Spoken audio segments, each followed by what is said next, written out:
Hi friends, Doc South here. How you doing? Well, another snowy day here in North Jersey. Doing this one, oh gosh, in early March. Spring is what? Maybe I think about 2 weeks away. Right now, it's getting pretty close.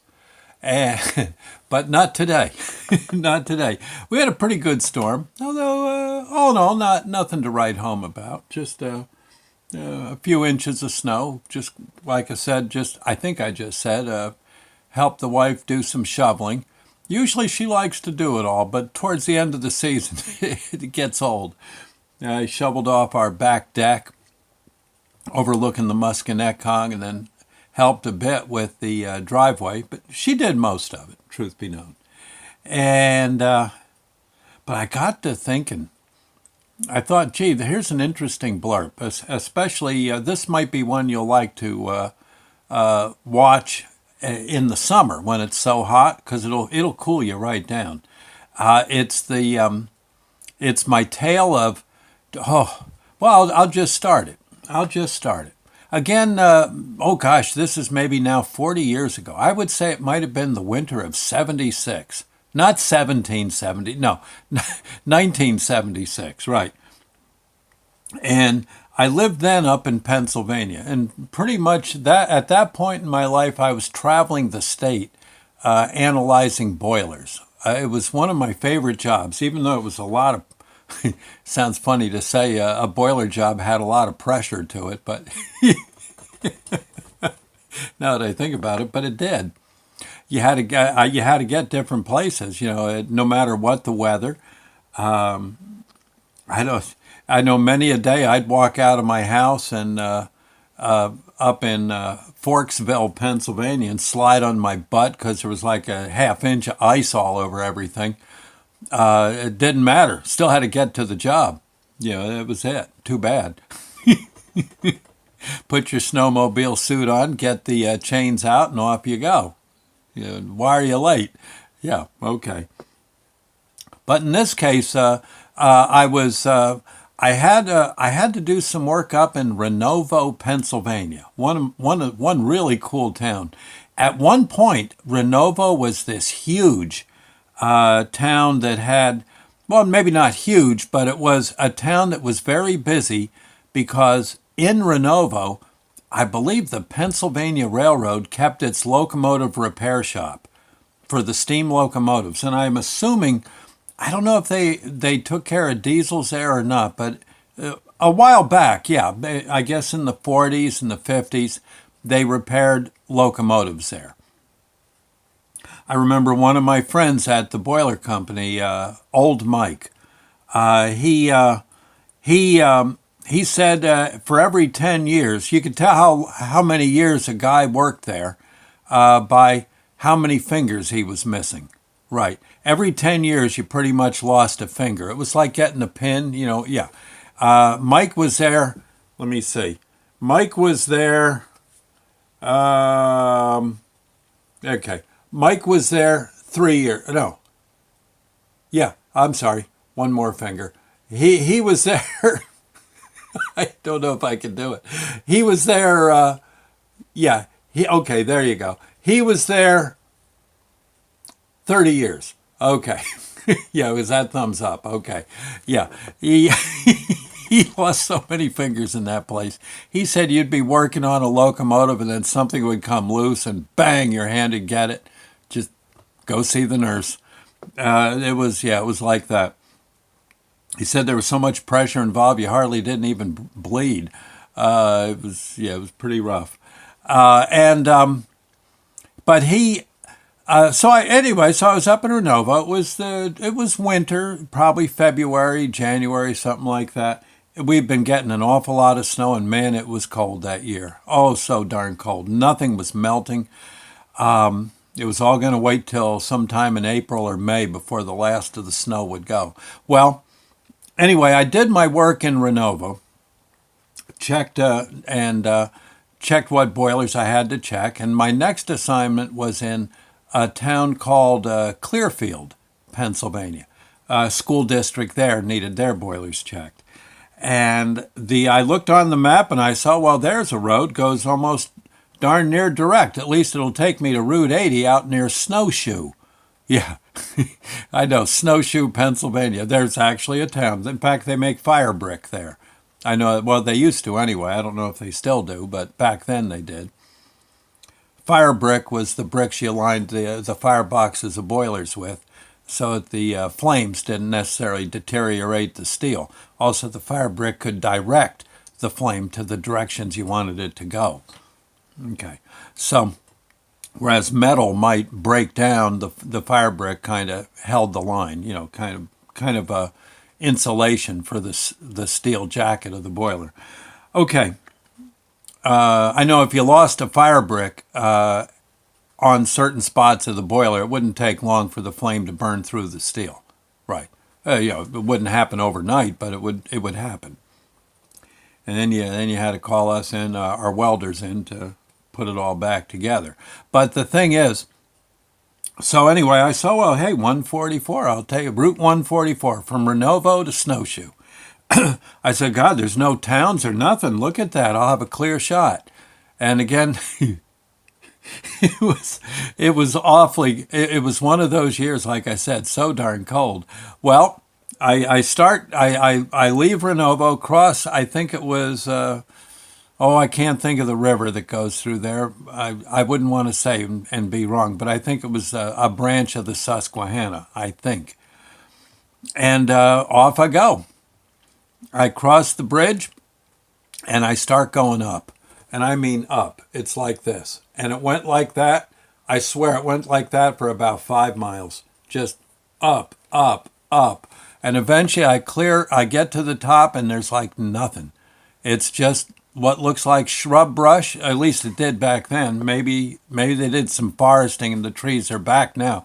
Again, we're talking 40 years ago. But I'm riding along, and I said, oh my God, look at all this snow. And all of a sudden I notice, oh my gosh, look at this coming up. Oh, and I'm in a Fiat. Okay, a little Fiat. Yeah. What do they call them? Pregnant roller skates. Okay, it wasn't a very big car. Thank heaven. But it was good in snow. Front wheel drive, and I kept chains if I needed them. And I'm beginning to think, man, I might need the chains. I am in an area. Have you ever, you remember there was one of those James Bond movies where they had a ski scene? Yeah, James, did I say James Brown? No, James Bond. James Bond was being chased by bad guys, and they were chasing him on skis. And of course, long story short, one of the villains winds up going into this thing that was clearing the road. It had a big propeller on it, right, and blowing snow. It was a giant snowblower, tractor trailer size, yeah. Well, and the guy went into it, and not pretty at all.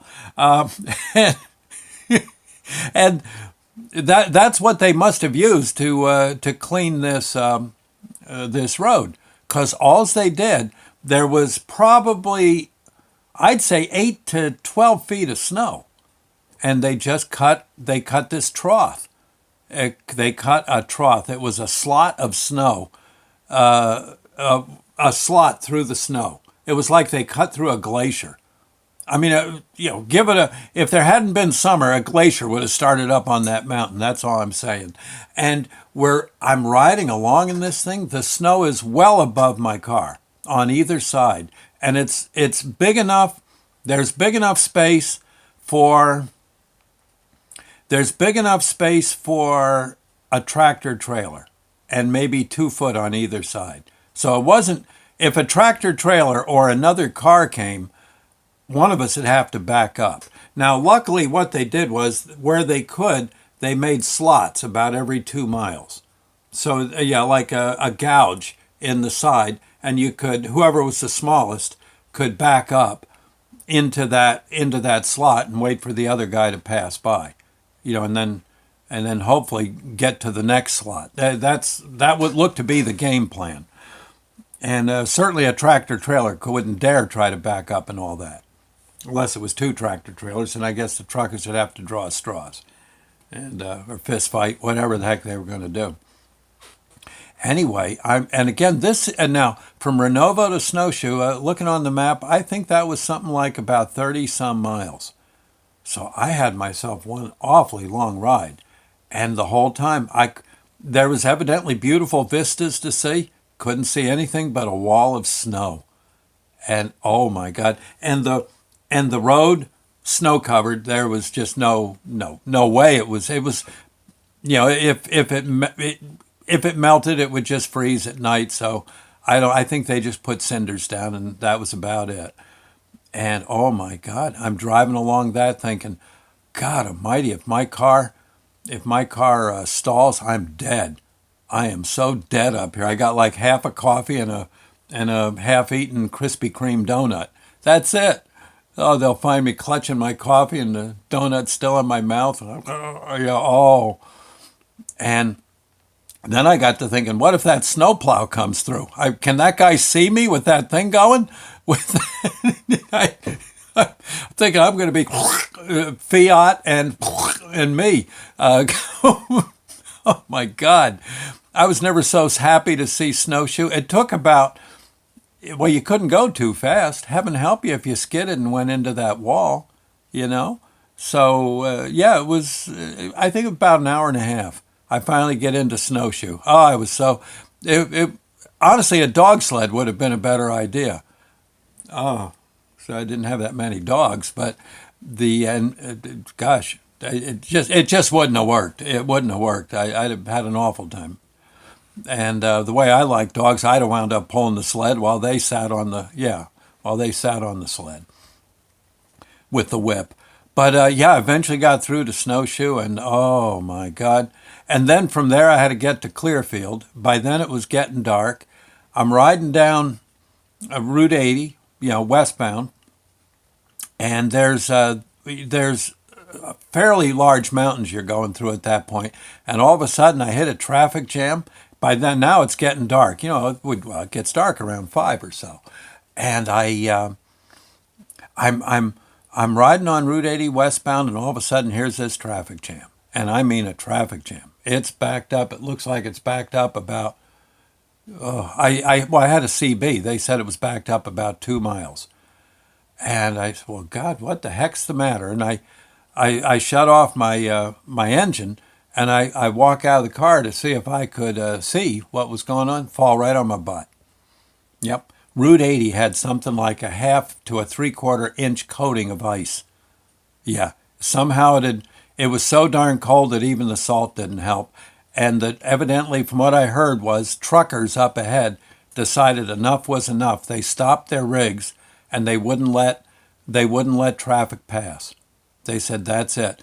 And what they did was the truckers in the lead trucks went and stayed in the cabs of other trucks, so that when the police came, they couldn't get arrested.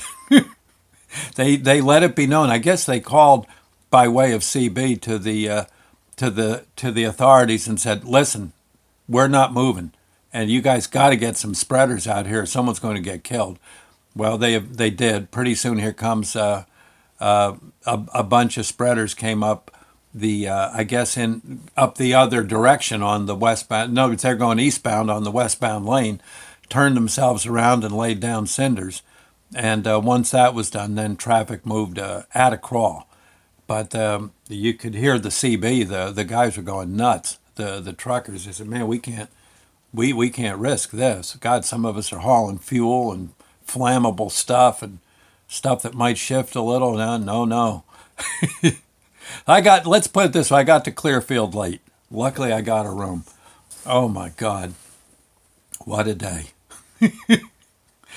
Yeah. So when you got a little bit of slush on Route 80 today, don't worry. Yeah, things could get worse. Anyway, I'll see you later, friends. Stay warm. Pretty soon it's spring. Hey, 2 weeks. Yeah, something like that. I'll see you later. Bye now. God bless.